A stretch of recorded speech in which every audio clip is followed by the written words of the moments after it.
우리가 지금 지난주부터 사도행전에 있는 말씀을 가지고 성령에 대한 말씀을 함께 나누고 있습니다.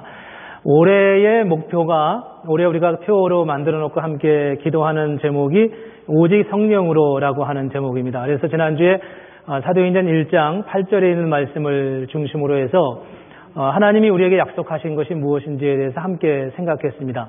오직 성령이 너희에게 임하시면 너희가 권능을 받고 예루살렘과 온 유대와 사마리아와 땅끝까지 이르러 내 증인이 되리라 하시니라. 세 가지 약속이 저기 있어요. 첫 번째 약속은 성령을 주시겠다는 약속이고, 두 번째 약속은 권능, 힘을 주시겠다는 거고, 세 번째는 그리스도의 증인이 되겠다라고 하는 약속이었습니다. 우리가 하나님이 우리를 부르셔서 당신의 자녀로, 당신의 제자로 삼으셔서 우리로 하여금 하나님의 능력 있는 하나님의 사람으로 우리를 세우시고 하나님의 새로운 일을, 이제까지는 경험해보지 못했던 새로운 차원의 일을 이루어 가시겠다. 그런 의지를 하나님이 뜻을 가지시고 우리를 부르신, 그리고 처음으로 교회가 시작하는 첫 출발에 하나님이 주신 메시지였습니다. 오늘은 이제 사도행전 2장 39절로 38절로 넘어가면 좀 더 구체적으로 이런 말씀이 있어요. 우리 한번 같이 읽어볼까요? 베드로가 이르되 너희가 회개하여 각각 예수 그리스도의 이름으로 세례를 받고 제사함을 받으라. 그리하면 성령의 선물을 받으리니. 저기 이제 조금 더 구체화되는데 조금 이따 이제 말씀을 다시 나누겠지만, 저렇게 우리에게 성령으로 인한 성령의 선물을 주시다 말씀하셔서 우리로 하여금 하나님의 사람이 되게 하고 권능을 주신 다음에 내일부터 일주일 동안 사도행전 4장부터 10장에 있는 말씀을 가지고, 그럼 하나님이 우리에게 권능을 주신다고 하는데 그 권능이 도대체 구체적으로 뭐냐라고 하는 부분에 대해서 6번에 걸쳐서 나누려고 합니다. 첫째는 내일은 담대함을 주시는 것, 그 다음 날은 양심을 온전하게 하시는 것, 세 번째는 리더십을 세워주시는 것, 네 번째는 불의를 이기게 하시는 것, 다섯 번째는 교회의 질서를 세우시고, 마지막에는 저게 무슨 말인지 모르겠어요. 앞에서 일부 예배 때도 모르는데 원수를 지금 이해가 되네요. 원수를 증인되게 하신다. 사울을 의미합니다. 원수였는데 그 원수를 그리스도의 증인이 되게 하신다. 변화시키시는 하나님의 역사입니다. 그리고 다음 주에는 그런 놀라운 하나님의 역사를 통해서 하나님께서 성령을 부어주시는 그 고넬료를 변화시키셔서 굉장히 깜짝 놀라는 그런 하나님의 사건에 대해서 말씀하고 있는 것을 우리가 함께 나누려고 생각합니다. 근데 오늘 우리가 말씀을 36절부터 보았어요. 근데 36절에 뭐라고 되어 있냐면 이렇게 되어 있습니다. 그런즉 이스라엘 온 집은 확실히 알지니 너희가 십자가에 못 박은 이 예수를 하나님이 주와 그리스도가 되게 하셨느니라. 그래서 36절은 사실 14절부터 이어지는 설교의 마지막 결론이었습니다. 그렇게 결론을 맺고 난 다음에 37절에 가면 뭐라고 말씀하시냐면 이렇게 말씀합니다. 우리 같이 한번 저 말씀을 읽어보죠. 시작. 그들이 이 말을 듣고 마음에 찔려 베드로와 다른 사도들에게 물어 이르되 형제들아 우리가 어찌할꼬 라고 말씀하고 있습니다. 여기 보면 이 말을 듣고 마음에 찔려라고 말하고 있어요. 여기서 이 말이라고 하는 것은 14절부터 36절까지 나오는 베드로가 이스라엘 민족들을 그들에게 전한 설교였습니다. 말씀을 들으면서 마음에 찔렸어요. 그래서 이 베드로에게 뭐라고 가서 얘기하냐면 형제들아 우리가 어찌했으면 좋겠느냐 이렇게 말하고 있습니다. 마음에 찔려요. 양심이 움직이기 시작했어요. 옛날에는 양심이 없었는데 좀 오해하시겠지만 과거에는 양심이 없는 전혀 생각하지 않았던 그런 일들이 잘못됐구나라는 생각을 하게 된 거겠죠. 그렇죠? 전에는 아무런 문제가 없었어요. 근데 그 말씀을 듣고 나니까 뭔가 마음에 찔림이 생겨서 그 찔림 속에서 찔림 때문에 어떻게 할지를 못하고 베드로에게 가서 형제들아 우리가 어떻게 했으면 좋겠느냐 이런 이야기를 합니다. 우리가 옛날에는 원래 전에 예수를 믿기 전에는 우리의 양심이 죽었었는데 예수를 믿고 난 다음에 우리의 양심이 살아났다는 거예요. 전에는 죄라고 전혀 생각하지 않았었는데 그런 일들이 어느덧 예수를 믿으면서 죄라고 마음에 느껴지는 거죠. 그래서 죄를 고백하기 시작하는 겁니다. 예수를 믿으면서 우리가 양심이 살아난다고 해요. 그런데 문제는 또 서지사님이시네요. 네, 이쪽으로 가겠습니다. 그러면 예수를 믿으면 양심이 살아나요? 살아나죠, 그렇죠? 살아나는데 요즘은 어떤 소리를 많이 듣냐면 차라리 예수 안 믿는 게 더 낫겠어. 이 얘기 들어보셨어요? 안 들어보셨어요? 이 얘기 해보셨어요? 안 해보셨어요? 해보셨어요? 차라리 저렇게 믿으려면 교회 안 다니는 게 차라리 나아. 이런 얘기 많이 들어봤죠, 그렇죠? 차라리 교회 안 다.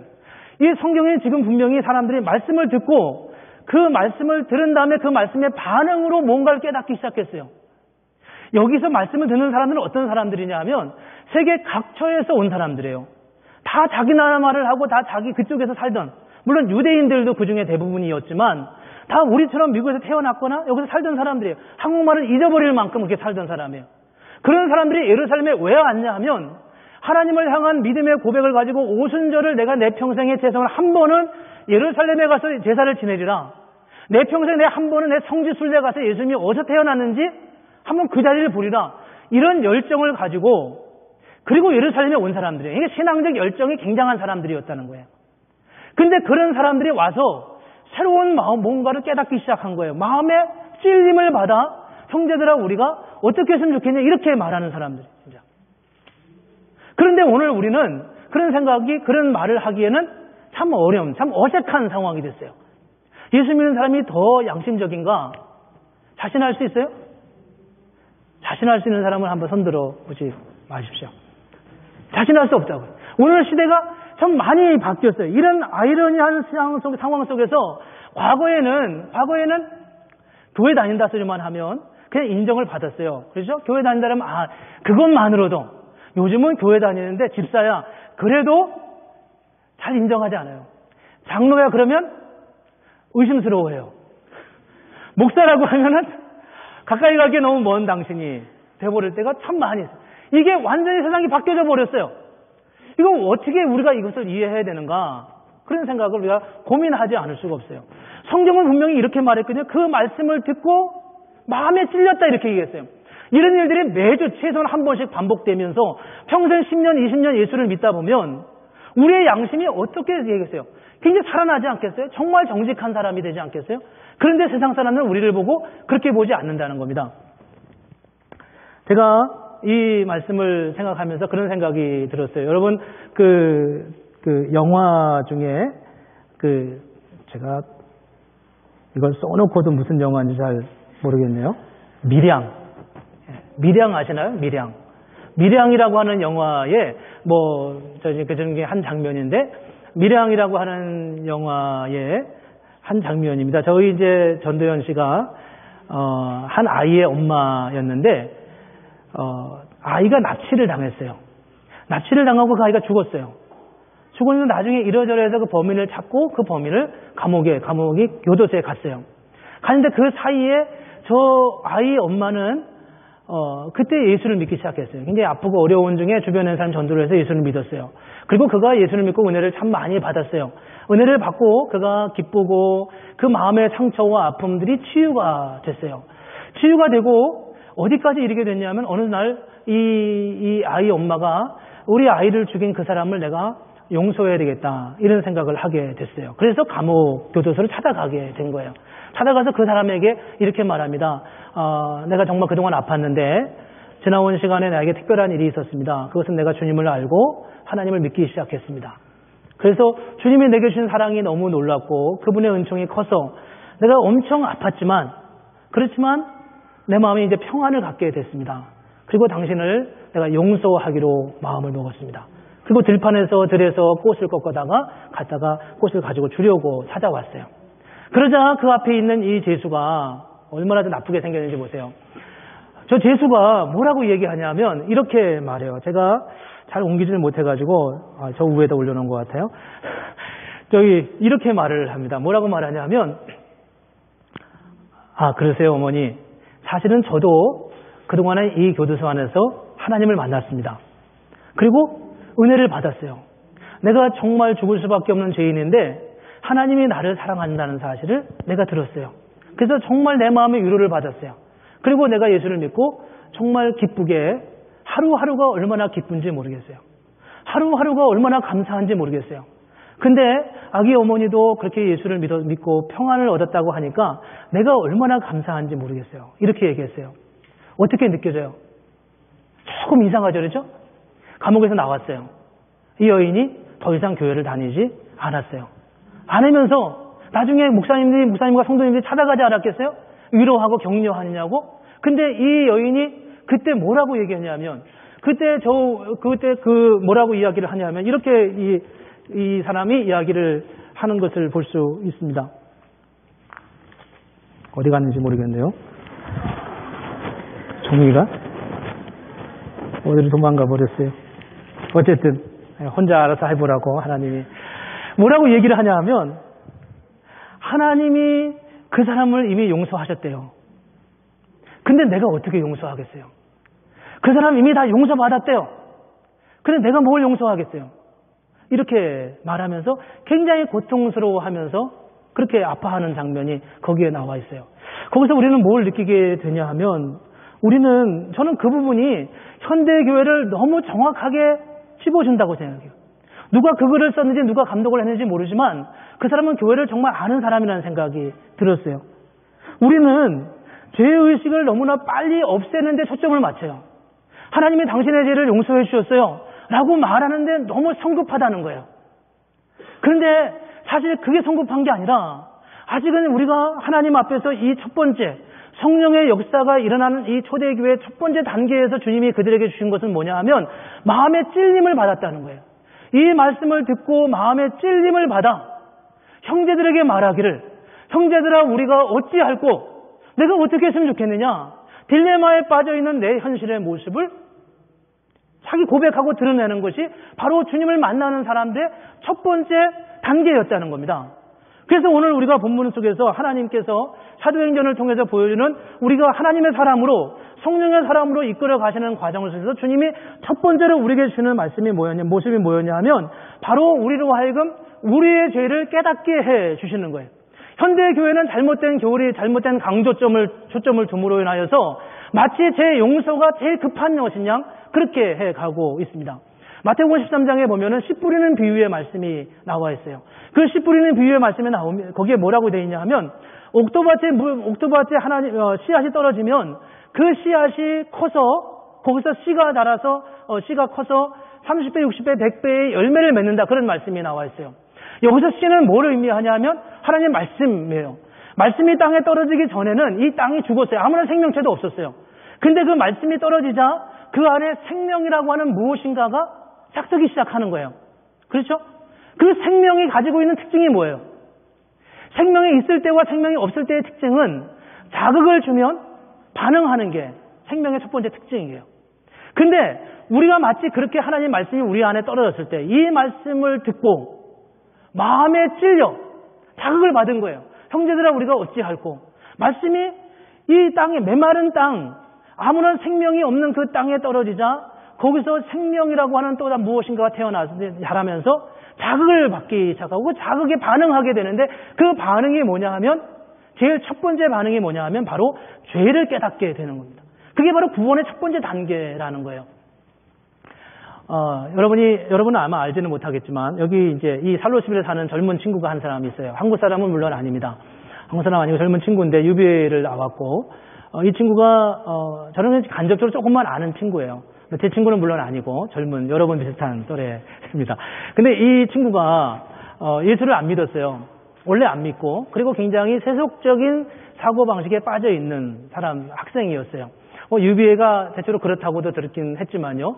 그리고 고등학교 때부터 여러 여자친구를 사귀었어요. 물론 동시에 사귄 건 아니에요. 사귀고 헤어지고 이렇게 하면서 자꾸 여러 번 사귀었어요. 그런데 얼마 전에 새로운 여자친구를 만났어요. 여러 여자친구를 사귀는 게 이렇게 좋은 건 아니에요. 새로운 여자친구를 만났는데 이 여자친구가 교회를 다닌다는 거예요. 그래서 이 친구도 그 자기 여자친구를 따라서 교회를 다녔어요. 교회에서 말씀을 듣기 시작했어요. 말씀을 듣고 이 친구의 마음에 뭔가 움직임이 있기 시작했어요. 그리고 이 친구가 자기 또 친한 다른 예수를 믿는 친구에게 가끔마다 한 번씩 만나면서 자기의 신앙적 질문을 던졌어요. 이제 편하게 던질 수 있는 질문들. 이런 질문들. 물론 그 친구는 주일날 예배를 드리고 또 주중에 성경 공부도 하고 그러는데, 근데 이 친구는 아주 그냥 단짝이니까 그 친구를 만나서 이제 질문을 하는데, 그 질문 중에 이런 질문을 했대요. 좀 성적인 젊은 친구들에게 굉장히 고민이 되고 또 질문이 될 만한 그런 질문이에요. 뭐라고 이런 질문을 했대요. 하나님이 사람을 창조하신 이유가, 하나님이 가정을 만드신 이유가 단지 성적 욕망을 채우기 위한 것이 첫 번째 목적이 아니라고 말씀을 통해 배웠는데, 그렇다면 결혼을 하고 결혼한 그날부터 성적인 관계를 갖는 게 잘못된 것 아니냐, 이렇게 질문했대요. 무슨 의미인지 아시죠? 그게 첫 번째 목적이 아니라면 첫날부터 부모가 같이 관계를 갖는 것이 옳지 않은 건 아니냐. 결국 그렇게 되면 그게 첫 번째 목적이 아니었냐, 이렇게 생각했다는 거예요. 이런 질문을 던졌다는 거예요.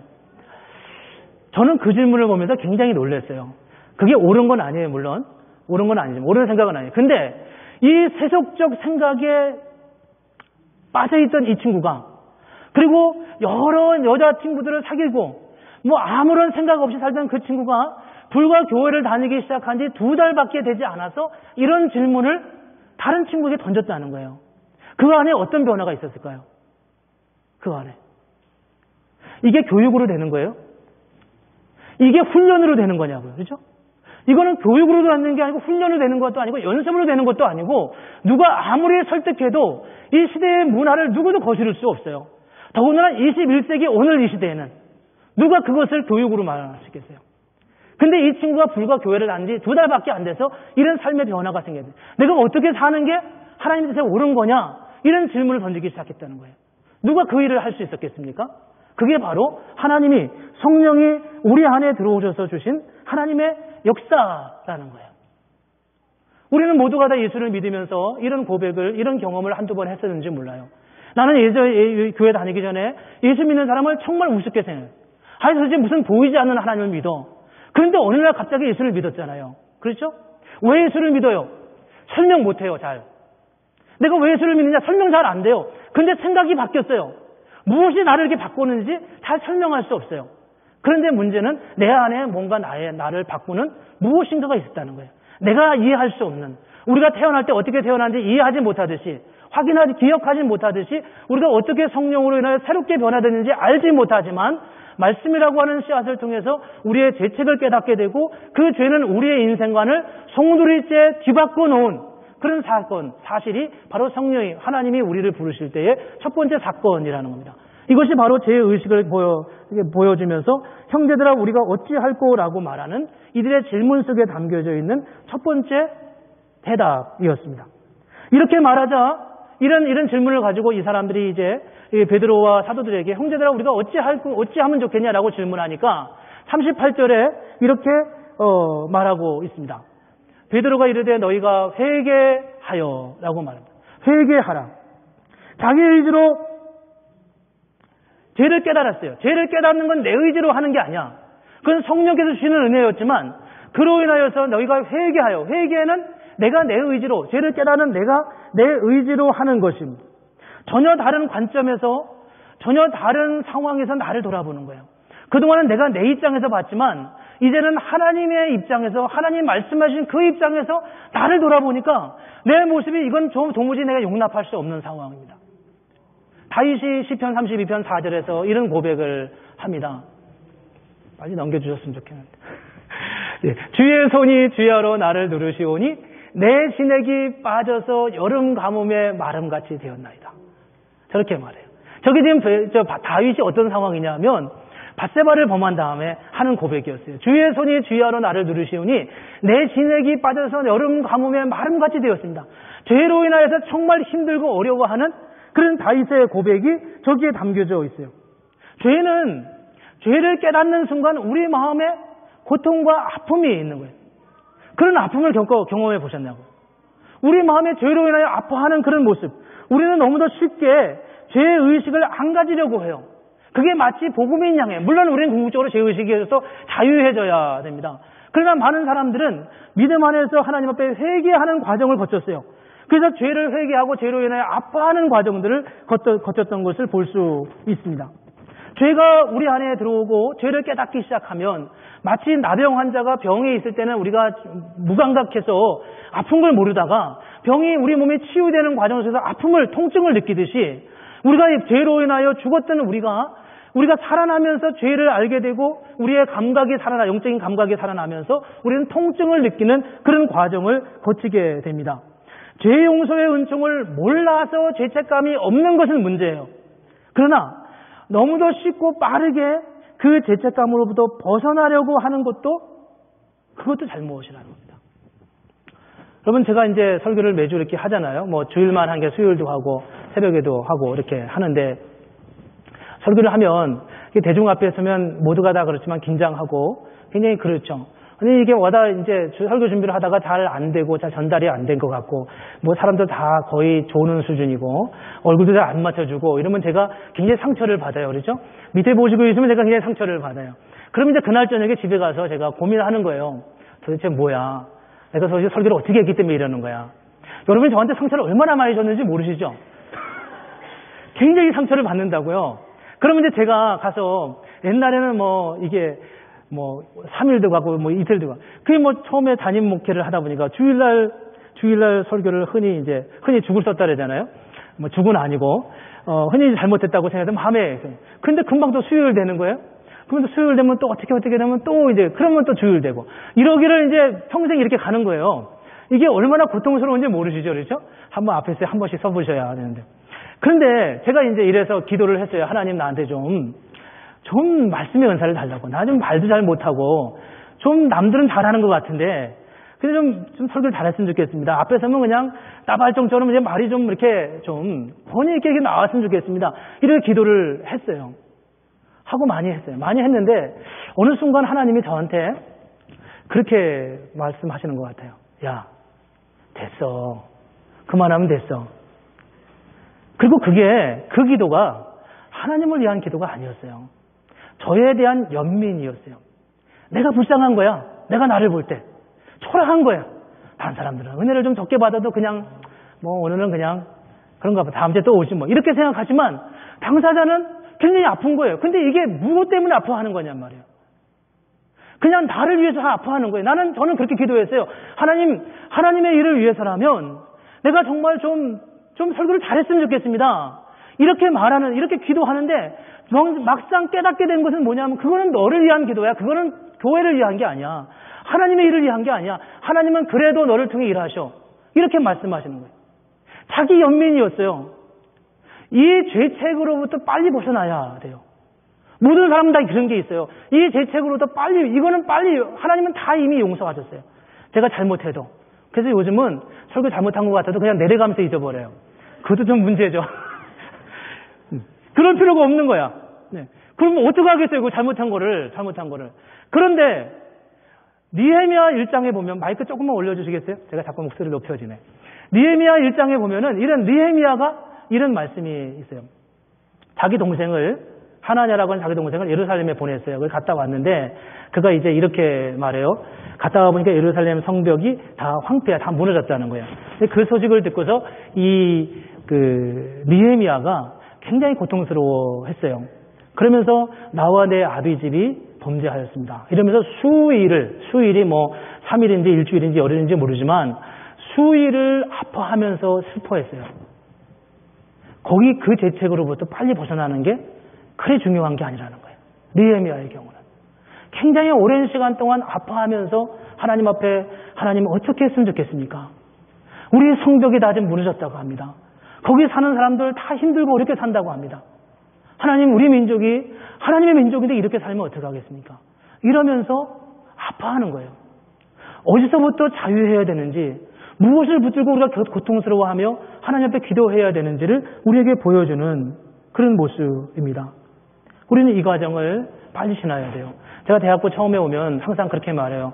여러분, 마지막에 학기 마치면 성적표를 저한테 가져와야 되는 레귤레이션이 있어요. 모르셨죠? 신입생들 다 가져와요. 성적은 3.7 이상 넘어야 기본이. 아니 미니멈이에요. 그 정도면 맞으면 돼요. 그런데 혹시 3.7이 안 돼도 너무 아파하지 말아요. 빨리 벗어나야 돼. 하나님 다 이미 용서하셨어요. 우리를 그렇게 우리의 죄를 용서하시는 하나님입니다. 우리의 죄책을 깨닫는, 그렇게 우리가 아파하고 힘들어할 때 주님께서 우리에게 죄사함의 은총을 말씀해 주셨어요. 38절에 보면 이런 말씀이 있어요. 베드로가 이르되 너희가 회개하여 예수 그리스도의 이름으로 세례를 받고 죄사함을 받으라. 죄의 용서입니다. 요한일서 1장 9절에 보면 이런 말씀이 있습니다. 만약 우리가 우리 죄를 자백하면 그는 미쁘시고 의로우사 우리 죄를 사하시며 모든 불의에서 우리를 깨끗하게 하실 것이요. 하나님은 우리의 과거의 죄도 현재의 죄도 미래의 죄도 다 용서하셨어요. 믿어요? 네. 하나님 우리의 과거의 죄도 현재의 죄도 미래의 죄도 다 용서하셨다고요. 우리가 아무리 많은 죄를 져도. 그러면 그 다음에 꼭 하고 싶은 질문이 있어요. 그 질문이 뭐예요? 그러면 목사님 계속 죄 져도 돼요? 이 질문 꼭 하고 싶지. 네. 이 질문을 우리는 꼭 하고 싶은 거예요. 하나님 그럼 우리가 계속 죄 져도 되는 거예요? 이 질문이 우리의 마음, 우리의 입에서 막 돌고 있어요. 여기에 죄의 남용에 대한 문제가 있어요. 주님은 우리의 죄를 다 용서하셨어요. 여러분 죽음을 왜 두려워하는지 아세요? 죽음을 두려워하는 이유는 우리 안에 죄가 있기 때문이에요. 정말 죄의 용서에 대한 확신이 생기면 죽음이 두려워지지 않아요. 여러분 죽음 두려워하는데 죽음에 대한 공포가 생길 때 내가 뭐 때문에 두려워하나 아무리 생각해도 잘 몰라요. 뭐 가족과 헤어지고 이런 건 물론 있겠지만 그거 자체고 그거보다도 무엇인가가 죽음에 대한 막연한 공포가 우리에게 있어요. 그럼 답을 몰라요. 근데 죄 용서에 대한 확신이 생기면 죄 용서에 대한 기쁨과 감격이 우리 마음을 덮치면 죽음에 대한 공포가 우리도 모르는 사이에 떠나는 것을 알 수가 있어요. 우리는 왜 죽음에 대한 공포를 느끼냐 하면 죽음 이후에 심판이 있다는 것을 우리가 감각적으로 알기 때문이거든요. 그런데 문제는 죄 용서받았다고 하니까 우리는 무슨 생각을 바로 하냐 하면은 그러면 계속 죄 져도 되나요? 이런 생각을 우리가 합니다. 그래서 여기서 우리가 죄의 남용에 대한 문제를 좀 생각해 봐야 돼요. 미래의 죄를 하나님께서 우리에게 다 용서하셨는데 당신의 과거와 현재와 미래의 죄를 다 용서했다고 말했을 때 그 말의 의미를 우리는 그냥 단지 원리로만 생각해요. 원리로. 우리는 다 용서했어요. 그러나 원리가 아니라 이 말씀은 사실 관계로 이해를 해야 돼요. 관계로 이해한다고 하는 말은 어떤 말이냐면 하나님께서 우리를 위해서 십자가에 당신의 아들을 이 땅에 보내셔서 우리를 대신에 십자가에 죽게 하셨어요. 그 아들은 그분의 아들이었고 우리는 그분의 피조물이에요. 피조물을 살리기 위해서 아들을 죽게 했다는 거예요. 거기에 주님의 사랑이 얼마나 놀랍고 위대한 사랑이었어요. 그래서 그 하나님의 놀라운 사랑을 알게 되면서 그 앞에서 거부할 수 없는 주님의 사랑을 깨닫게 되는 거죠. 그 놀라운 사랑을 알면서 복음을 거부하는 우리가 계속 우리가 예수를 믿고 내가 또 죄를 져도 되나요? 라고 물을 때 그 질문의 의미는 뭐냐 하면 고민을 했어요. 한번 읽어보라고 내가 하려고 했었는데 불가항력적 은혜, 거부할 수 없는 하나님의 은혜라는 거예요. 저기 거부할 수 없는 하나님의 은혜는 내가 어떤 죄에 빠져도 다 용서한다. 물론 그런 의미가 있어요. 근데 그 은혜의 자리로 들어가면 우리는 그 은혜를 항거하거나 도피할 수 없는 그런 자리로 가게 된다고 하는 것이 바로 불가항력적 은혜라고 하는 말의 의미라는 거예요. 구원의 가치로 있어서나 구원의 능력에 있어서나. 히브리서 6장 4절부터 6절에 보면 이런 말씀이 있어요. 한 번 빛을 받고 하늘의 은사를 맛보고 성령에 참여한 바가 되고 하나님의 선한 말씀과 내세의 능력을 맛보고도 타락한 자들은 다시 새롭게 하여 회개하게 할 수 없다. 심각하잖아요? 저 말씀은 하나님의 애정과 빗나가는 것 같은 느낌을 많이 갖게 하는 그런 느낌입니다. 하나님은 한 번 택하면 불가항력적 은혜, 어떤 상황에도 우리의 연약함을, 우리의 구원을 보장해 주시는 하나님인데 한 번 빛을 받고도 다시 타락한 자는 구원받을 수 없다라고 말하고 있어요. 이 양자 간에 어떤 차이가 있냐는 거죠. 이 양자 간에. 우리는 죄 용서받은 후에도 여전히 죄를 지을 수 있어요. 우리는 죄를 지은 후에도 용서받은 후에도 다시 죄의 자리로 돌아갈 수 있어요. 그러면 용서해줘요. 그러나 저기서 말씀하는 대로 한 번 빛을 받고도 은사를 맛보고도 다시 타락한 자, 저건 죄의 남용의 문제입니다. 또 죄를 져주세요. 이렇게 말하는 사람의 죄의 모습입니다. 물론 어디까지가 죄의 남용이고 어디까지가 내가 부족해서 죄를 짓는 것인지는 잘 구분짓기가 어려워요. 그건 우리가 계속 고민해야 될 문제죠. 그러나 주님은 우리에게 우리가 어떤 죄를 지든지 간에 우리가 어떤 상황에 놓여있든지 간에 주님 우리를 용서하신다는 거예요. 네 번째가 또 하나 있지만 여기까지 마무리를 하고 정리를 해봤으면 좋겠습니다. 자, 첫 번째 말씀이 뭐예요? 주님께서 말씀을 통해 우리 안에 깨닫게 해 주시는 거예요. 그 말씀을 깨닫는 과정 속에서 우리는 형제들아 우리가 어찌하면 좋겠느냐라고 하는 질문을 던질 수밖에 없는 우리 양심의 움직임이 있어요. 두 번째는 우리가 회개하는 거죠. 자기 연민이 아니라 주님의 은혜에 대한 고백을 가지고 우리가 우리 죄를 고백하는 거예요. 그리고 세 번째 죄 용서에 대한 감격과 기쁨이 있어요. 이런 과정이 일어나는 과정 속에서 어떤 일들이 벌어지냐 하면 하나님의 사랑을 알게 되는 거죠. 주님이 우리를 얼마나 사랑하신지를 알게 되는 거예요. 주님과 우리 안에 있는 그 아주 내밀한 부분에 대해서 그걸 주님과 함께 교제하고 교류하고 나누는 과정 속에서 주님께서 우리의 마음을 만져주시고 새롭게 해 가시는 거죠.